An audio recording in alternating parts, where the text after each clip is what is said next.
There are few last stands as iconic as the Battle of the Alamo. 189 years ago, before the sun had risen over the Texas frontier, the defenders of the Alamo faced their final moments. Surrounded, outnumbered, and exhausted, they knew there would be no reinforcements, no surrender, no escape, and yet they stood their ground. Welcome to ASMR War History. If you enjoy learning about the battles of the past with a calm and immersive approach, be sure to like, subscribe, and let me know what battle you'd like to see next. For this special episode, not only are we covering the legendary Battle of the Alamo on its 189th anniversary, this time we are also using digital footage for parts of it to bring the battle to life. Information on the computer game used for the footage will be in the description. If you enjoy this style of presentation, let me know in the comments. I may try this again in future episodes. Alright, let's begin with a summary of the battle. The Battle of the Alamo was a defining moment in the Texas Revolution, a clash that would be etched into history as a symbol of defiance and sacrifice. For 13 days, the Texian defenders, numbering just over 200 men, held their ground against a vastly superior Mexican force. Their enemy, the army of General Antonio Lopez de Santa Anna, had marched into Texas to reclaim lost territory, and by the evening of February 23rd, they had reached the outskirts of San Antonio de Bexar. With approximately 1,500 soldiers, Santa Anna's forces surrounded the Alamo, cutting off all hope of escape. Inside the mission, the Texians, under the joint command of James Bowie and William B. Travis, prepared for a siege. The Mexican army wasted no time. Artillery bombarded the Alamo day and night, a relentless assault meant to wear down the defenders. Meanwhile, Santa Anna tightened his grip, waiting for the moment to deliver the final blow. The Texians, though outnumbered and outgunned, refused to surrender. Travis, in a desperate call for reinforcements, penned his now famous letter vowing to fight to the last man. Over the next several days, only a handful of men answered his plea, bringing the total number of defenders to no more than 200. As dawn broke on March 6th, the Mexican army launched its final assault. The defenders managed to repel 2 waves of attackers, but the third charge proved too much. Mexican soldiers swarmed the walls, pouring into the compound. Fighting erupted within the Alamo itself, as the Texians fell back, taking their last stand in the chapel and surrounding buildings. Those who attempted to escape were cut down by Mexican cavalry waiting beyond the walls. A handful of defenders may have surrendered, but if they did, their fate was sealed. Santa Anna had ordered that no quarter be given. When the smoke cleared, nearly every Texian fighter lay dead. The few survivors, mostly women, children, and enslaved people, were spared to spread word of what had happened. And spread it did. News of the slaughter ignited a wave of outrage across Texas, fueling what became known as the Runaway Scrape, as Texian settlers fled eastward ahead of the advancing Mexican army. The brutality of Santa Anna's actions would prove to be his greatest mistake. Calls for vengeance swept through the Texian ranks, drawing fresh recruits to the fight. Just over a month later, the Texian army, led by General Sam Houston, met Santa Anna at the Battle of San Jacinto. With the battle cry, "Remember the Alamo," ringing through the air, they charged forward, determined to settle the score once and for all. In the years that followed, the Alamo transformed from a battlefield into a symbol. Though it had once been a Spanish mission, its legacy became inseparable from the struggle for Texas independence. The site was preserved by the Texas legislature in the early 20th century, and the chapel designated as an official Texas state shrine. Today, it stands as a monument to those who fought and fell, their final stand immortalized in books, films, and legend. While the battle itself has been mythologized in American culture, its impact remains undeniable. It was more than a battle. It was the spark that changed the course of history. So, what led to this epic last stand? In the year 1835, Mexico underwent a dramatic transformation. A victory for conservative forces led to a sweeping shift in government, culminating on October 23rd with the repeal of the Federalist Constitution of 1824. In its place, a new system of laws, known as Las Siete Leyes, or the Seven Laws, dismantled Mexico's federalist framework and replaced it with a centralized republic. These changes, enacted under President Antonio López de Santa Anna in December of that year, strengthened the national government, stripping away the autonomy of the regions. For years, Mexico had struggled with political turmoil, economic stagnation, and foreign threats. Many conservatives believed that the federal system had failed, and that only a strong, centralized authority could preserve the nation. But for the settlers of Texas, particularly those who had immigrated from the United States, this change was not welcome. The new government imposed tighter restrictions, banning slavery and halting further immigration from the United States. These settlers, many of whom had come illegally, had built their lives under a federalist system that had granted them special exemptions from Mexican law. Now, those privileges were being revoked. By 1836, the population of Texas included thousands of enslaved people, despite Mexico's official prohibition of slavery. When the central government moved to enforce the ban, many settlers, who had long ignored or resisted Mexican laws, saw it as an attack on their way of life. The resentment grew, and soon tensions erupted into open conflict. In October of 1835, Texians clashed with Mexican troops in the first battle of what would become the Texas Revolution. Determined to crush the rebellion, Santa Anna began assembling a massive force, an army raised to restore order and reaffirm Mexico's authority. However, many of the soldiers were raw recruits, hastily conscripted and untested in battle. Meanwhile, Texian forces gained momentum. One by one, they pushed out the scattered Mexican garrisons stationed in Texas. By December 9th, the last major Mexican stronghold, San Antonio de Becar, had fallen. General Martín Perfecto de Cos, Santa Anna's brother-in-law, was forced to surrender. At this point, the Texian army was no longer composed of long-time settlers, but was increasingly filled with recent arrivals from the United States. Many Texians had returned home, unprepared for a prolonged war. Those who remained were mostly newcomers, many of them immigrants who had entered illegally. Santa Anna, enraged by what he saw as United States interference in Mexican affairs, responded with ruthless resolve. He declared that any foreign fighters captured in Texas would be considered pirates, not prisoners of war. In that era, captured pirates were executed on the spot. He made his intentions clear in a letter to President Andrew Jackson, though few of the Texians serving in the revolution were aware that there would be no quarter given. When Mexican forces retreated from San Antonio, Texian rebels seized control of the Alamo, a former Spanish mission converted into a makeshift fortress. Santa Anna dismissed its defences as insignificant, describing it as an irregular fortification hardly worthy of the name. But despite its limitations, the Alamo became a rallying point. The sprawling compound covered 3 acres, with thick stone walls enclosing the chapel, barracks and other buildings.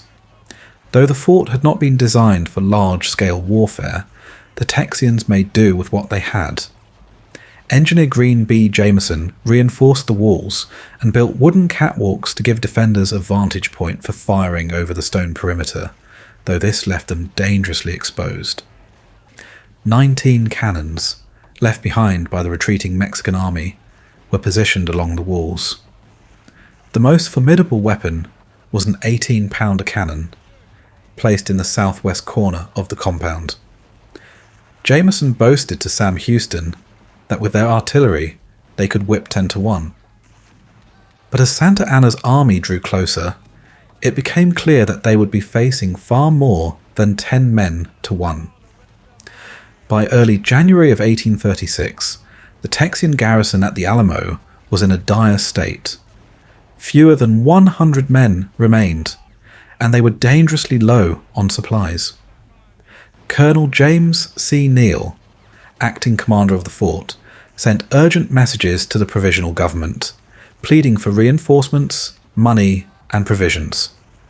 "If there has ever been a dollar here, I have no knowledge of it," he wrote. He warned that the Alamo could not withstand a siege longer than 4 days. But Texas was in political chaos. The fledgling government was fractured, with 4 different men claiming command of the army. Desperate for help, Neal turned to Sam Houston, but Houston had no men to spare. Instead, he sent Colonel James Bowie with 30 men, not to defend the Alamo, but to dismantle it. Houston had deemed the site indefensible and wanted the artillery removed. However, when Bowie arrived on January 19th, he found that the garrison lacked the draft animals needed to move the cannons. Neal persuaded him that the Alamo held immense strategic value. Bowie quickly changed his mission.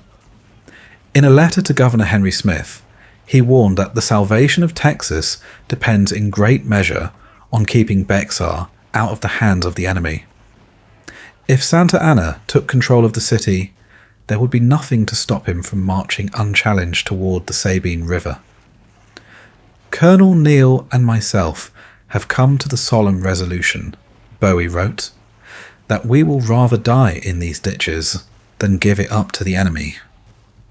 Despite his determination, Bowie knew the Alamo was undermanned. He pleaded for men, money, rifles, and cannon powder. Few reinforcements arrived. On February 3rd, cavalry officer William B. Travis rode into Bexar with 30 men. 5 days later, another small group of volunteers reached the Alamo. Among them was a man whose name would forever be linked to the battle: David Crockett, a former US congressman and frontiersman from Tennessee. On February 11th, Neal left the Alamo to gather more reinforcements, leaving Travis in command.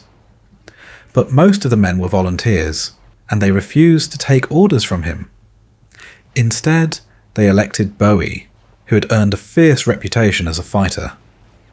To celebrate, Bowie drank heavily and caused a scene in Bexar. To mend tensions, he and Travis agreed to share command, though their uneasy partnership would soon be tested. While the Texians struggled with leadership and supplies, Santa Anna's forces gathered in San Luis Potosi. By the end of 1835, his army had swelled to more than 6,000 men.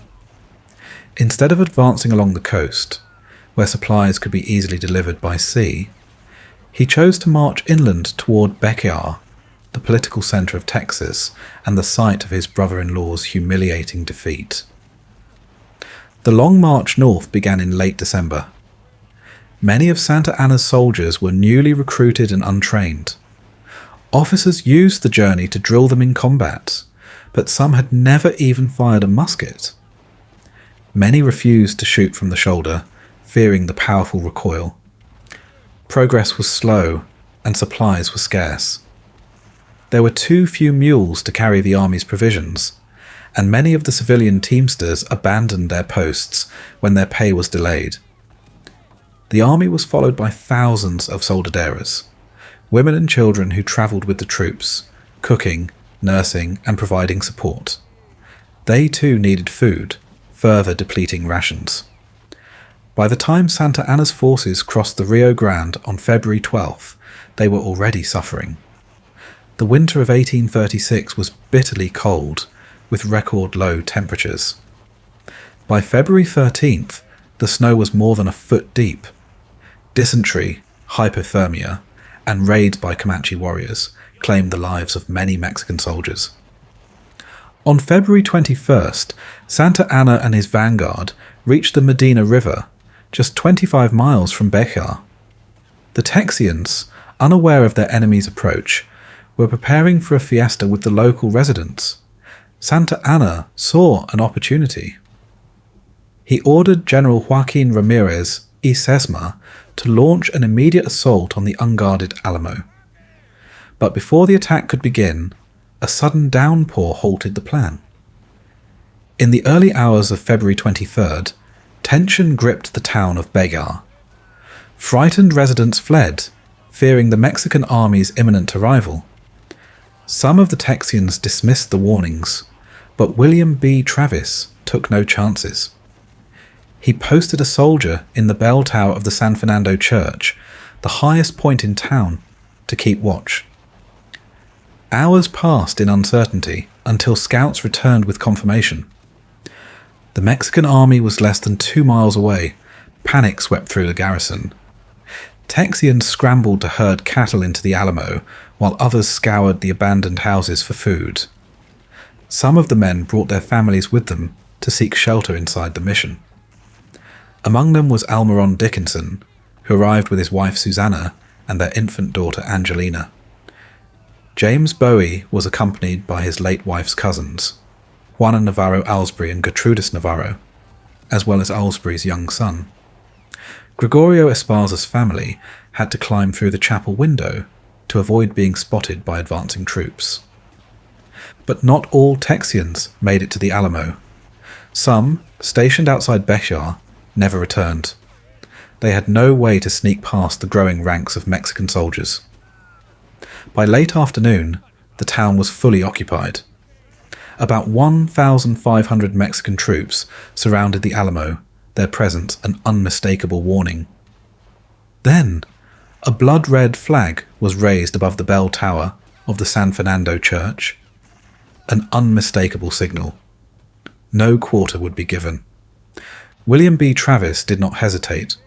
He ordered the Alamo's largest cannon to fire in response. The thunder of the shot echoed through the town.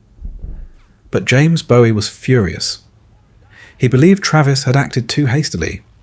Hoping to negotiate, Bowie sent his engineer, Green B. Jameson, to meet with Santa Anna's officers. Travis, outraged that Bowie had taken it upon himself to parley, sent his own representative, Captain Albert Martin. The two Texian envoys met with Colonel Juan Almonte and José Bartre. The Texians requested honourable terms of surrender. The response was blunt.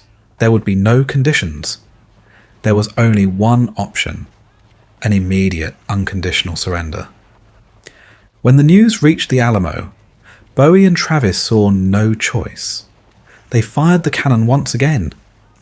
That first night of the siege was eerily quiet, but over the following days, the Mexican army inched closer, their artillery creeping forward, foot by foot. Batteries were established to the south and east of the fort, bombarding the walls day and night. Within a week, more than 200 cannonballs had slammed into the Alamo Plaza. At first, the Texians returned fire, even reusing the Mexican cannonballs. But on February 26th, Travis ordered his gunners to conserve their shot and powder. The Texians would need every round they had. By then, James Bowie had collapsed from illness, leaving Travis as the sole commander of the garrison. The very same day, the first blood was spilled. 2 Mexican scouts were killed just beyond the walls of the Alamo.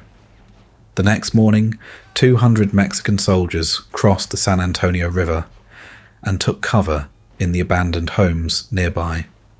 Realizing the threat, the Texians launched a counterattack. They ventured outside the walls, setting the buildings ablaze while their fellow defenders provided covering fire. After a 2-hour skirmish, the Mexican soldiers withdrew, leaving 6 dead and 4 wounded. The Texians suffered no casualties. Then the weather turned against them. A fierce blue norther swept across Texas, bringing freezing temperatures.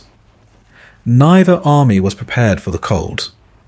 The Texians attempted to gather firewood, but Mexican troops prevented them from leaving the Alamo. Supplies were already running low, and now warmth was in short supply. Meanwhile, Santa Anna's forces grew stronger. Each day, More Mexican reinforcements arrived in Beitar. By March 1st, their ranks had swelled to over 3,000. The Texians were hopelessly outnumbered, but they still held out hope for reinforcements. Throughout the siege, couriers slipped past enemy lines, carrying urgent messages from Travis. His most famous letter, written on February 24th, was addressed to the people of Texas and all Americans in the world. It was a plea for help, a declaration of defiance, and a promise of sacrifice. I am determined to sustain myself as long as possible and die like a soldier who never forgets what is due to his own honor and that of his country, victory or death. The word spread far beyond Texas. Copies of Travis's letter were distributed throughout the United States and even across Europe. But would they bring help in time? In the town of Gonzales, a small force of Texians was preparing to come to the Alamo's aid. They had waited for Colonel James Fannin to join them from Goliad, but he never arrived. After days of indecision, Fannin had finally set out with 320 men and 4 cannons. But he had made it less than a mile before turning back. The men in Gonzales did not know of Fannin's retreat, but they could wait no longer. A small company of 32 volunteers, known as the Gonzales Ranging Company, set off for the Alamo. On the night of March 4th, just before dawn, they reached the fortress. Through the darkness, Texians inside the walls mistook them for enemy soldiers and opened fire. One man was wounded before his desperate shouts in English made the defenders realize their mistake. The gates swung open and the reinforcements rushed inside. It was a small victory, but it would be the last. The Alamo now held fewer than 200 men. The Mexican army had 3,000. And Santa Anna was ready to strike. On the evening of March 4th, Santa Anna had made up his mind. His officers urged patience, arguing that the arrival of heavy 12-pounder cannons on March 7th would allow them to breach the walls with ease. But Santa Anna was unwilling to wait. That night, a local woman, believed to be James Bowie's cousin-in-law, Juana Navarro Alsbury, approached him in an effort to negotiate a surrender. Some historians believe this only fueled his desire to take the Alamo by force. He was not seeking a bloodless victory. He wanted a crushing defeat that would send a message. The following morning, he announced that the assault would begin before sunrise on March 6th. Out of consideration for his troops from Beitar, he ordered that they be excused from the front lines so they would not be forced to fight their own families. According to legend, sometime on March 5th, William B. Travis gathered his men and told them the final attack was imminent. With their numbers dwindling and no reinforcements in sight, he offered them a choice: stand and fight or attempt an escape. The tale claims he drew a line in the sand, asking those who would stay to step across. All but one man did. But there is no evidence to confirm this story. What is certain is that Travis made it clear to his men the battle would come to them soon, and few, if any, would survive. That night, the Mexican artillery fell silent. For the first time since the siege had begun, the Texians could finally rest. Many drifted into their first uninterrupted sleep in nearly 2 weeks. It would also be their last. In the darkness, more than 2,000 Mexican soldiers prepared for the assault. By midnight, they had begun their final approach. Fewer than 1,800 men were divided into 4 columns. Each one was led by an experienced officer, with veteran troops on the outer ranks and raw recruits in the centre. 500 cavalry were stationed around the Alamo, ready to cut down any Texian or Mexican soldier who tried to flee. Santa Anna remained in camp with 400 reserves, watching as his army closed in. At 5:30 in the morning, the order was given. In eerie silence, the Mexican troops advanced. They moved undetected past the Texian sentries, killing them as they slept. Only when they were within musket range did the stillness break. A bugle call rang out, followed by shouts of "Viva Santa Anna!" The call to arms jolted the Texians awake. William B. Travis rushed to his post, yelling for his men to stand and fight. "Come on, boys! The Mexicans are upon us, and we'll give them hell." At first, the Texians held their ground.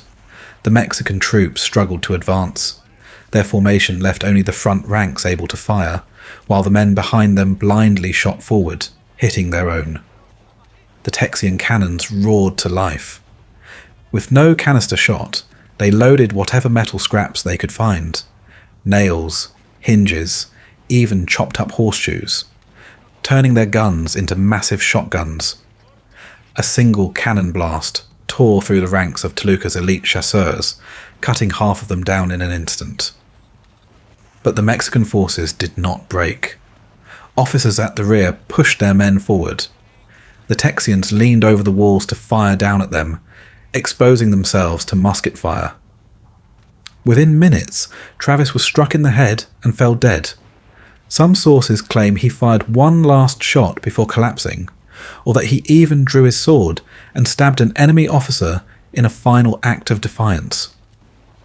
The first 2 waves of attack were beaten back, but the third found its mark. At the north wall, Mexican troops discovered gaps and toeholds in the hastily built defences. General Juan Amador was the first to scale the wall, challenging his men to follow. They swarmed overwhelming the defenders. The postern gate was thrown open, and hundreds of soldiers flooded inside. Some climbed through gun ports in the west wall, meeting little resistance. Within minutes, the Mexican army had seized the northern and western walls of the Alamo. Texian gunners at the south end pivoted their cannons, firing into the mass of advancing troops. But in doing so, they left their own position vulnerable. Mexican troops climbed the walls behind them, killing the gunners and capturing their 18-pounder cannon. At the same time, Romero's men breached the east wall, pouring in through the cattle pen. The Alamo's outer defences had collapsed. The battle was now inside. Most of the Texians retreated to the chapel and barracks. Some tried to escape across the river, but Mexican cavalry cut them down. One group attempted to flee through the eastern corral, but was intercepted. Others, including David Crockett and his men, made a final stand near the chapel. Out of ammunition, they used their rifles as clubs, swinging desperately against the advancing bayonets. The fight was brutal, but brief. They were overwhelmed and fell where they stood. The last holdouts were inside the chapel. The Texians had carved loopholes into the walls, turning each room into a deadly barricade. Mexican soldiers stormed the fortified barracks, blasting open doors with cannons and firing volleys into the darkness before charging in with bayonets. James Bowie, too sick to stand, is said to have fired his pistols from his cot before being overrun. Some accounts claim he was dragged outside, while others say he was killed where he lay, braced against the wall, knife in hand. The final defenders were those manning the 2 12-pounder cannons inside the chapel. The doors were blown open, and Mexican soldiers surged inside. The Texians fired one last time before being struck down. As they fell, Robert Evans, Master of Ordnance, crawled toward the gunpowder magazine, torch in hand. He was shot just inches away from setting off an explosion that would have destroyed the entire church, killing the women and children hiding inside. By 6:30 in the morning, the battle was over. But the killing did not stop. Mexican soldiers moved through the compound, bayoneting any bodies that still moved. The confusion led to chaos. Some soldiers even turned their weapons on each other. Officers tried to regain control, but the bloodlust was too great. Only when Santa Anna himself appeared did the slaughter begin to subside. Even then, gunfire continued for several minutes. Soldiers fired into the bodies of the fallen. Some raised their muskets in triumph, while others, in a final act of vengeance, emptied their rounds into the dead. The Alamo had fallen. There are conflicting accounts of what happened in the final moments of the Alamo. Some say that between 5 and 7 Texians surrendered, only to be executed by Santa Anna's orders. Weeks later, stories began circulating that David Crockett had been among those who laid down their arms, though others claimed his body was found surrounded by a pile of slain enemies. Even today, historians continue to debate which version is true. In his initial report, Santa Anna boasted that 600 Texians had been killed, with his own forces suffering only 70 deaths and 300 wounded. Other accounts suggest that as many as 400 Mexican soldiers had died. Some witnesses, including Texian survivors, estimated that the number was closer to 1,000 or even 1,600. But most modern historians place the true number between 400 and 600, an immense toll for an attack that lasted less than 90 minutes. On the Texian side, accounts range from 182 to 257 dead. A few believe that at least one man, Henry Warnell, escaped the battle, only to die months later from his wounds. The dead were handled differently depending on their allegiance. Mexican soldiers were buried in a nearby cemetery, while Texian bodies were stacked and burned. The only exception was Gregorio Esparza, whose brother, an officer in Santa Anna's army, secured permission to bury him properly. For months, the ashes of the fallen remained untouched. It wasn't until February of the following year that Juan Seguin gathered the remains, placing them in a simple coffin marked with the names of William B. Travis, David Crockett, and James Bowie.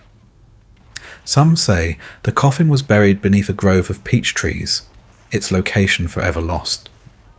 Others claim it was placed in San Fernando Cathedral, where a sarcophagus now stands in their memory. But no evidence confirms whether the remains inside truly belong to the Alamo defenders. Santa Anna did not dwell on his costly victory. He dismissed the battle as insignificant, but others saw it differently. One of his officers reportedly said, "With another victory like this, we'll all go to the devil." But Santa Anna had one more objective: to spread fear. He spared Travis's enslaved servant Joe, hoping to convince others that Mexican rule was preferable to rebellion. Susanna Dickinson, her infant daughter Angelina, and a few Tejano women were also allowed to live. Santa Anna even offered to adopt Angelina and raise her in Mexico City, but Dickinson refused. Each survivor was given a blanket, 2 silver pesos, and sent away with orders to spread the news. Santa Anna's army was unstoppable. As the siege was raging, Texian delegates gathered at Washington on the Brazos, where they formally declared independence on March 2nd, 4 days before the Alamo fell. On March 11th, Sam Houston arrived in Gonzales to find 400 volunteers still waiting for Fannin's non-existent reinforcements. Hours later, Susanna Dickinson arrived with her warning. The Alamo was gone. Every defender was dead. Santa Anna was coming. Panic set in. Houston knew his force was too small to face the Mexican army, so he ordered a retreat, urging civilians to flee as well. What followed was the runaway scrape, a desperate mass exodus as thousands abandoned their homes and fled east, hoping to outrun the advancing enemy.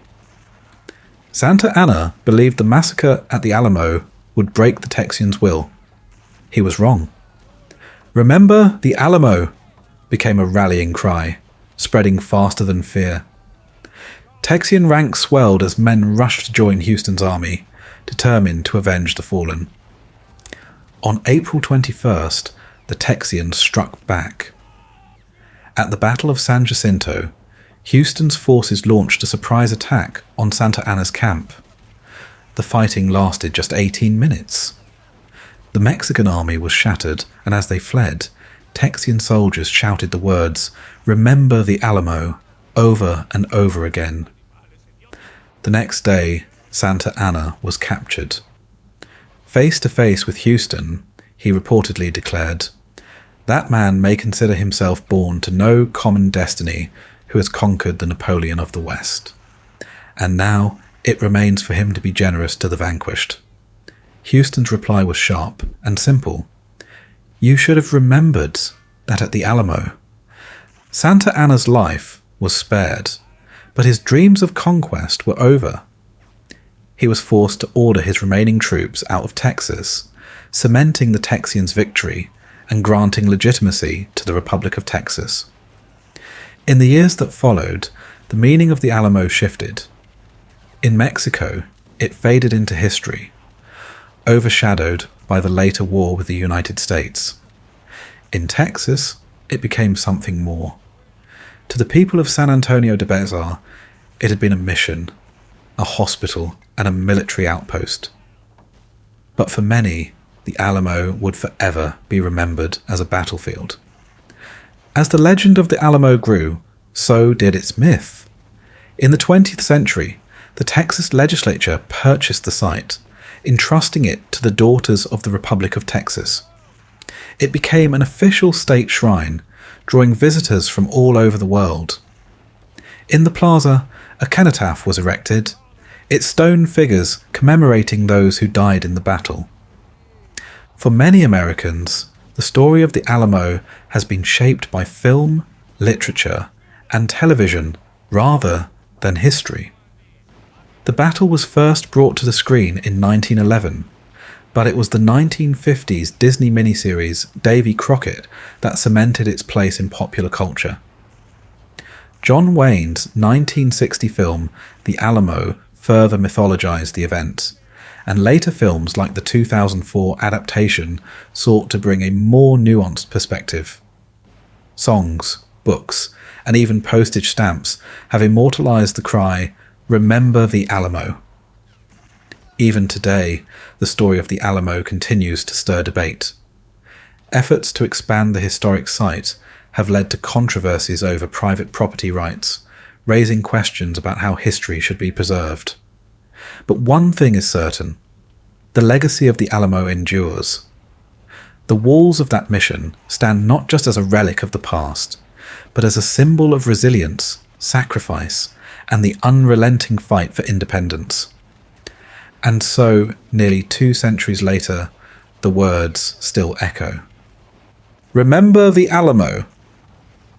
And so, we reach the end of another chapter in history.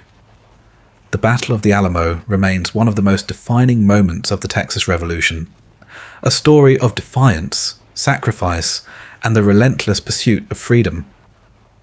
If you enjoyed this journey through time, consider supporting the channel by leaving a like, subscribing, and sharing your thoughts in the comments. And if you'd like to see more battle recreations like this, let me know. Thank you for joining me tonight, and as always, sleep well, my friends.